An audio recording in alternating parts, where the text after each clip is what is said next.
Assalamualaikum warahmatullahi wabarakatuh. Selamat pagi anak-anak, semoga kalian semua sehat-sehat selalu dan selalu dalam perlindungan dari Allah Subhanahu wa taala. Anak-anakku, seperti biasa sebelum kita mulai, marilah kita berdoa terlebih dahulu dengan membaca basmalah. Bismillahirrahmanirrahim. Terima kasih.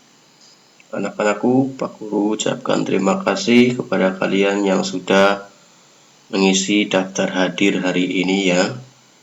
Pak Guru juga ingatkan untuk kalian untuk selalu menjaga kesehatan, kedisiplinan, dan tetap menerapkan protokol kesehatan dimanapun kalian berada. Anak-anakku, hari ini kita belajar tema 4, subtema 1, pembelajaran 1, yaitu globalisasi di sekitarmu. Hari ini kita belajar muatan IPS tentang kerjasama negara anggota ASEAN dalam bidang sosial. Anak-anakku, kalian ada yang sudah tahu tentang globalisasi? Globalisasi itu adalah proses masuknya ke ruang lingkup dunia atau mendunia. Penyebab globalisasi antara lain ialah perkembangan teknologi dan alat komunikasi serta kemajuan alat transportasi. Perkembangan teknologi dan alat transportasi memudahkan kerjasama antar negara. Ingat, kamu di tema 1 kita sudah mempelajari negara-negara yang tergabung dalam ASEAN.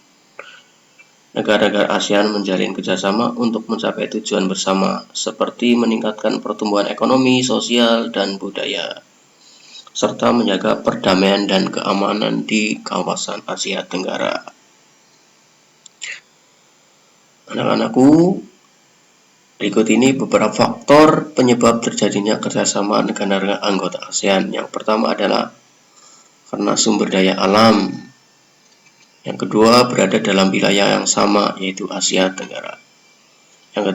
Yang ketiga, ilmu pengetahuan dan teknologi. Kerjasama terjalin harus sesuai dengan prinsip-prinsip dalam perjanjian persahabatan. Dalam pembelajaran ini, kita mempelajari bentuk kerjasama di bidang sosial. Tujuan kerjasama dalam bidang sosial adalah menciptakan masyarakat ASEAN yang peduli dan mau berbagi dengan negara lain.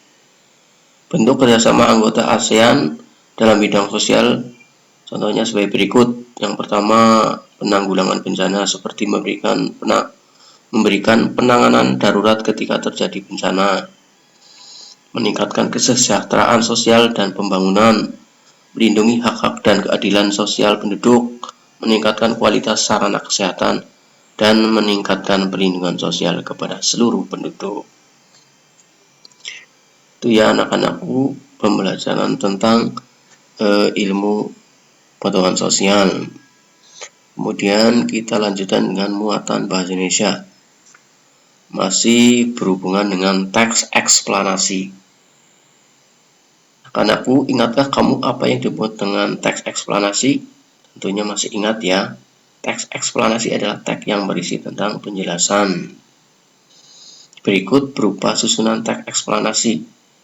Ya, terbagi menjadi beberapa paragraf. Dan dalam paragraf pertama berisi pernyataan umum, yaitu berupa topik masalah. Kemudian biasanya paragraf kedua dan seterusnya berisi fakta atau proses penyelesaian dari topik yang dibahas. Dan yang ketiga atau terakhir berisi simpulan atau kesan tentang topik yang dibahas. Berikut ini adalah sebuah contoh bacaan tentang teks eksplanasi. Bacalah teks tersebut dengan seksama. Indonesia merupakan negara yang mempunyai potensi sumber daya alam dan potensi sumber daya energi yang sangat berlimpah. Indonesia sebagai negara dengan wilayah perairan yang luas seharusnya mampu memanfaatkan potensi yang ada secara maksimal. Salah satu pemanfaatan sumber energi dari aliran air adalah pembuatan pembangkit listrik tenaga air atau PLTA. PLTA adalah pembangkit listrik yang mengandalkan potensi air, mempunyai kelebihan-kelebihan dibandingkan pembangkit listrik lainnya. Kelebihan PLTA adalah respon PLTA dapat menyelesaikan dengan beban yang dibutuhkan dan respon pun cepat. PLTA sangat cocok digunakan pada tipe pack, di mana tipe ini untuk kondisi beban puncak yang besar dan digunakan pada saat terjadi gangguan jaringan. Pembangkit listrik merupakan energi yang ramah lingkungan, bebas dari karbon emisi, dan tidak menyebabkan polusi yang berakibat efek rumah kaca. Pembangkit listrik ini memiliki gas emisi yang lebih kecil dibandingkan atau dari pembangkit listrik lainnya. Anak-anakku, dari teks tersebut, apa yang kamu ketahui tentang PLTA? Mengetahui tentang PLTA itu adalah jawabannya ini ya, PLTA adalah pembangkit listrik yang dan seterusnya. Terus apa saja kelebihan PLTA? Kelebihannya itu ini yang tadi Pak Guru singgung. Respon PLTA dapat menyelesaikan beban yang dibutuhkan dan respon pun cepat. PLTA sangat cocok digunakan tipe pack dan seterusnya. Ini juga merupakan kelebihan, merupakan energi yang ramah lingkungan, bebas dari karbon emisi, dan tidak menyebabkan polusi yang berakibat efek rumah kaca. Itu ya anak-anakku tentang bacaan, mendapatkan informasi dari bacaan teks eksplanasi.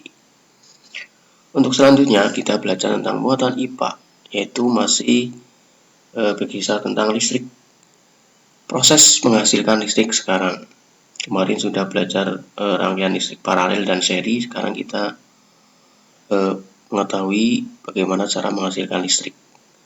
Di era globalisasi mempunyai pengaruh besar bagi kemajuan teknologi. Kemajuan teknologi terjadi karena adanya penemuan-penemuan yang sebagian besar membutuhkan energi listrik. Energi listrik merupakan energi yang timbul karena adanya arus listrik yang mengalir melalui hantaran.